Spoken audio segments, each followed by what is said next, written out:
Leslie Vernon. Okay. Ready? Yep. Hey, my Legion, how are y'all doing today? I'm with my buddy John. We're here to review Behind the Mask, the story of Leslie. The rise of Leslie Vernon. Hey, my old buddy Vern. Hey, Vern. Hey, Vern. Yeah, this is one I first saw. Well, it came out. Well, it's from 2006. I don't know if it came out 2007, and I probably saw it way back then. I don't know if it was ever released at the theaters, but Jason was wondering how I heard about it. But I used to get Rue Morgue all the time. I don't get as much now, but it's a great magazine. Really because what I like about that, as opposed to some of the other ones, it just doesn't talk about horror movies. Yeah.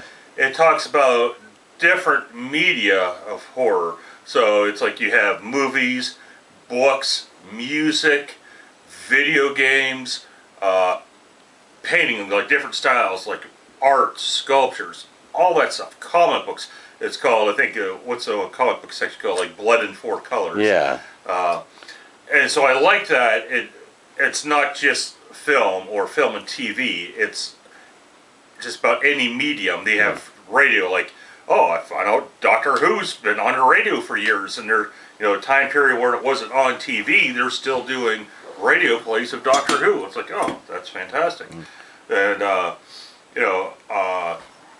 so I really like Rue Morgue, so that's probably, and I actually got to meet the guy that created that. It came out to that's cool. Fest, Rod Gugino, something like that. I can't remember his name. He came out with one of the artists to the Erie Horror Fest one year, and he showed a couple of short films he did, which were pretty good.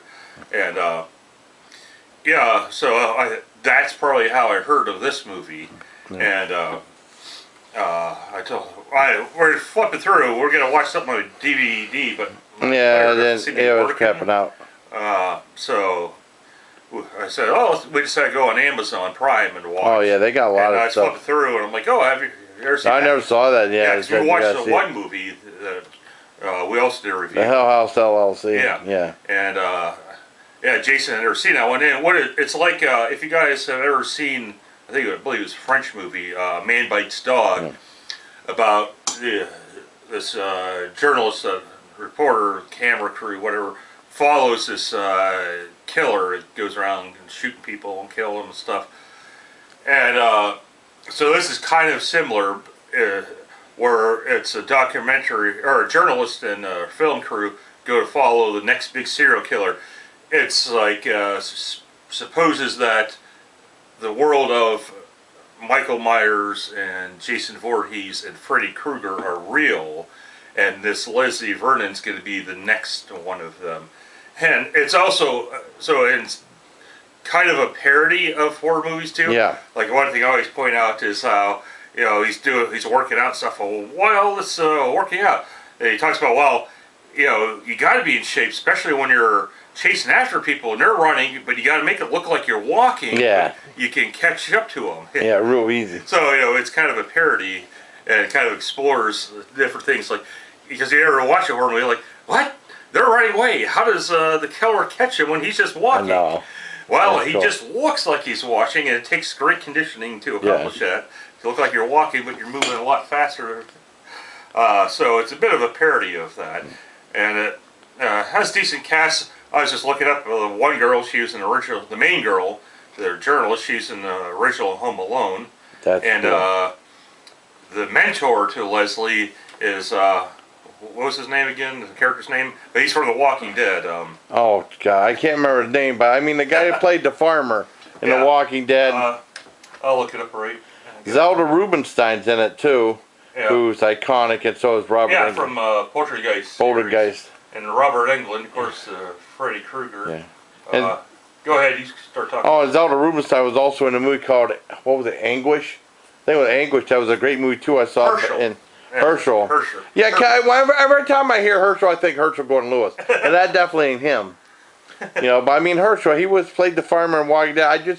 I knew I saw the guy, I just couldn't place it because I was so unhappy with how this the new season of Walking Dead. I didn't even finish it yet. I gave up years ago. Yeah. I've been watching. I still like Negan. Negan's instead, the shit. which is probably a lighter version, but it's very good. And people do die. It's like it's another show you don't want to get attached to the characters. That's on Netflix. Yeah. But I've been watching that, and That's pretty cool, too, if you like zombie shows. But what I like about it a little bit more than usual is they have different type of zombies. So besides your slow and fast, they have like super fast, and these ones are, I think they're kind of radioactive, and so it's kind of interesting to explore that. And they have, who do they have in the first season? They had Tom Wellington. No, not Tom Wellington. That's Superman. I forget the actor's name. I think he was on Grace Under Fire. Grace Under Fire. Played as her oldest son. Then he had DJ Qualls from The New Guy, and what was it? Was he the Core? The Core? He wasn't the Core when they drove down. He was like the scientist. Oh, I didn't see that one. Oh, the Core. Yeah, he's been in a bunch of stuff. He was on My Name's Earl. The Core.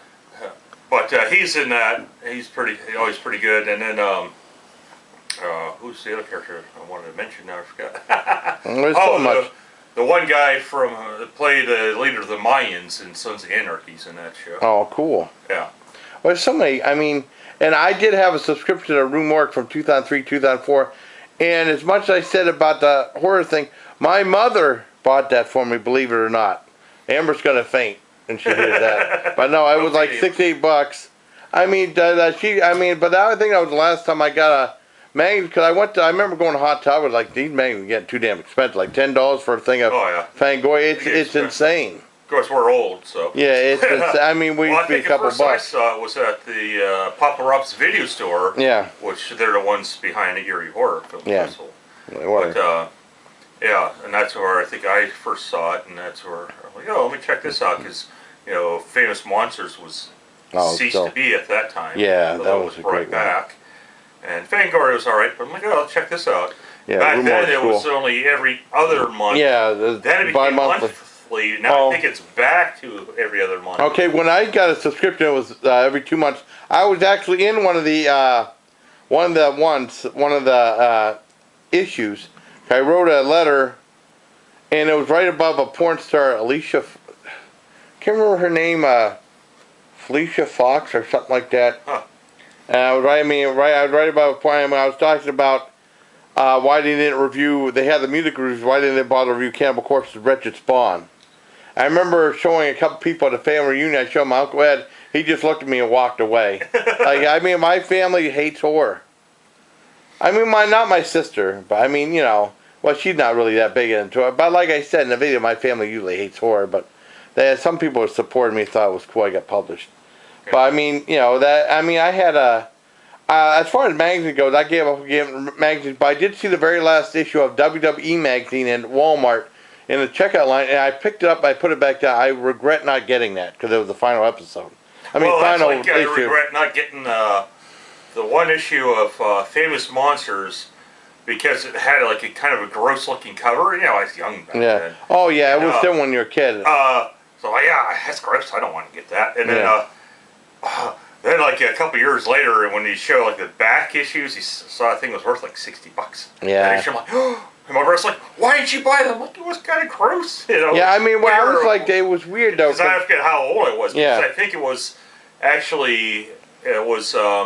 Jason's body in the first Friday the 13th. Yeah. When he pops up out of the water. Yeah. You see how he's a little messed up looking. I think that was the cover. And, so, heck, I was pretty young when that came out. What year was that? Friday the 13th came out in 1980, early 1980. Yeah, so I was pretty young then. And the weird thing is... Not too young, but probably like, what were we, preteens back then? Yeah, you were too young to fall in love. Too young to fall. Too young to fall. That's when I found out about... that's for another video, about Motley Crue, but it was weird because Sean Cunningham never expected to make... There's a great documentary called My Name is Jason. And my name is Jason, by the way. No, his name was Jason, I think. About a Friday, and he said he never expected Friday the 13th to be a thing.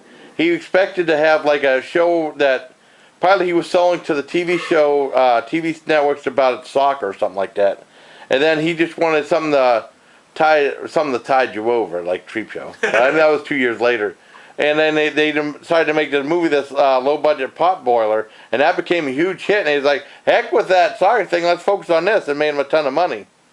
So, I mean, like I said, that I like the whole documentary aspect of this movie, and then it's cool, then it changed, and it's like character development, so you care about the character a little bit more, and it makes it kind of a little bit thrilling. I liked it, and then, not a spoiler though, during the ending credits, just gotta watch the ending. Yeah, watch the ending credits. There's still more going to the ending credits, but they have the Talking Head song, "Psycho Killer." That's not a spoiler though. That's a great song though. I thought it was perfect. I was gonna watch the end credits. Yeah, but it had that. I really enjoyed it. I thought it was a little bit funny, but it was real clever. Right. So, and he had a cameo by Kane Hodder. Yeah, and Kane Hodder, and also reference to Nightmare on Elm Street. Oh, they had lots of references. Yeah, it was really clever.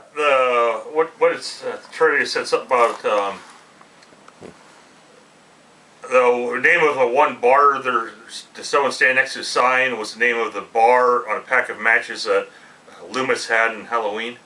Oh wow, that's really going back. There's little things like that throughout the movie. So after you watch it, look up on IMDb and read the trivia, and you'll see all these little references that you might not have picked up on. Well, they said that one restaurant in Nightmare on Elm Street 4, I still couldn't see, maybe it was just too dark, was called the Crave Inn for Wes Craven. Maybe it was just too dark, I couldn't see it. I can't remember. But that's why I heard that was for that one. That girl was, that was the thing when I kept repeating that thing. That was the fourth one from Rennie Harlan. Now, I'm a big Rennie Harlan fan. I love Deep Blue Sea. I know a lot of people hated it. I hate it. But I know Cutthroat Island was a big bomb. Oh, and also they said there's 300,000 people who signed a petition to get James Gunn back to Guardians of the Galaxy. Yeah, I can see kind of both issues. Like, Disney fired him because of stuff he said years ago, and Disney used to post a lot of a lot of movies with racist stuff in them, like caricatures. Yeah. But on the other hand, it's like in today's climate, for some of the comments he made, even though it was years ago, people aren't putting up with that. So I can kind of see both sides. Yeah, oh yeah. I'm not trying to get into that, but I just wanted to mention that a little bit, because I didn't tell John about that. But they have something on Watch Mojo. I now get Edgar Wright to take over. Oh, really? Cool. I said oh, okay, do that. Okay. They didn't say I said to do that. But we'll see what all shakes out now with Fox being acquired, because that's been officially approved. So like our one buddy, he's like, he's getting angry because Disney's so dominant, but he's worried about what's going to happen to independent films. Well, get a Roku. There's a couple of channels. There's lots of good stuff.